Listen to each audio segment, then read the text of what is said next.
From the voice of Honest Trailers, it's Epic Voice Reviews, and read your comments at the end. Now in theater. Marvel and the Russos have done it again. They even point out their own flaws, like Falcon using his drone to take out Spider-Man too late, and that Cap's shield doesn't obey the laws of physics. Instead, they overuse super strong guns, so no one would bring up not skipping leg day again. The same glasses, hat, and coat combo they use every time someone is disguised as a civilian. The use of the phrase, never gonna stop, and titles so huge that they could cause blindness. Besides all the stuff I just mentioned, the characters I only liked in previous movies, I loved in this film. Black Widow, so much better in this movie. Winter Soldier, so much better in this movie. Ant-Man, I liked Ant-Man better in this film than I did in his previous film. He had the joke about Hawkeye. He's the only one that actually talked like a standard stereotypical superhero from old past movies. I believe this belongs to you, Captain America. I did like the Spider-Man outfit better for Amazing Spider-Man, just only slightly, but I do like the eyes of the new outfit. However, I loved his character, the way they introduced him, his fight scene, that whole scene was just freaking great. The scene with Giant Man, remember when I said there's huge surprises? That was what I was talking about. That whole scene looked like it was ripped directly out of a comic book. And the scene with Winter Soldier grabbing the motorcycle and flipping around, that was so freaking cool. Black Panther was amazing. He had some cool lines too. I don't care. But if you boil it down, it's just a revenge story. In fact, it's a triple revenge story. It's Black Panther seeking revenge on Winter Soldier for killing his father. It's Captain America seeking revenge on Winter Soldier for killing his parents. And Zemo trying to get revenge on the Avengers for killing his family in the previous Avengers 2 movie. Speaking of Zemo, he was a very uncharismatic character. And you know, I guess I wish there was a little more to him. However, I'm so glad that they didn't do the comic book version of him with the sword and the ski mask. I know that I made it out like I hated the film in the Civil War Reacts video, and I was just joking, and my joke failed miserably. I knew I was going to love this film.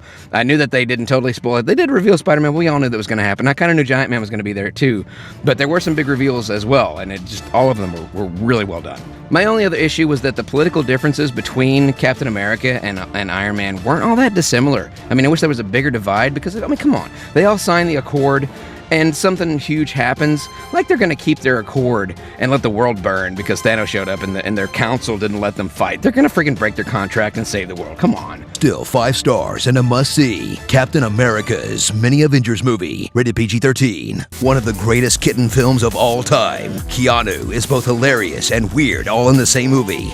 It's hilarious weird. I wasn't really expecting much more than a Key and Peele extended video, but it was really hilarious. So this one was kind of a surprise to me. I think this is like going to be a sleeper movie. I have a feeling this is eventually going to be a cult classic.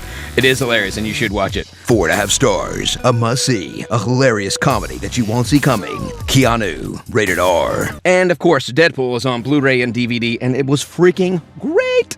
And if you haven't bought it, please buy it. I got the digital copy, and it came with like 10 bonus features, which were hilarious, by the way. So worth $15.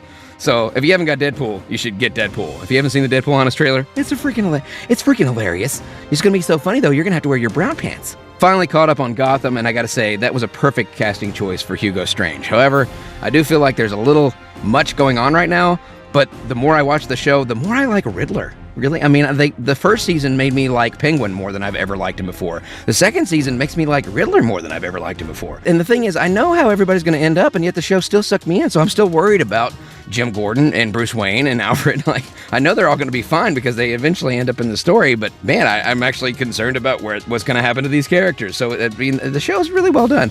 And the Kevin Smith episode of Flash kind of redeemed itself a little bit for the episodes that I was kind of like, why call it Flash if there's no Flashes? Now we got Flash with his powers back, and it's freaking great. So, yay, more Flash. So that means there should be a really, really good season finale. You better have a good season finale.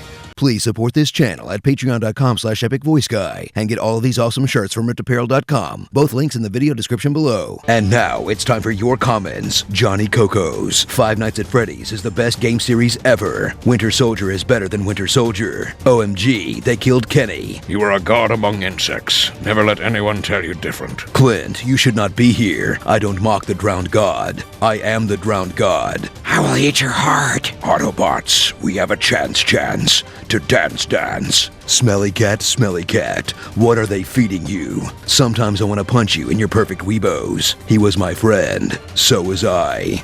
Bada bum bum bum. I'm loving it. If you like this video, share it and click subscribe.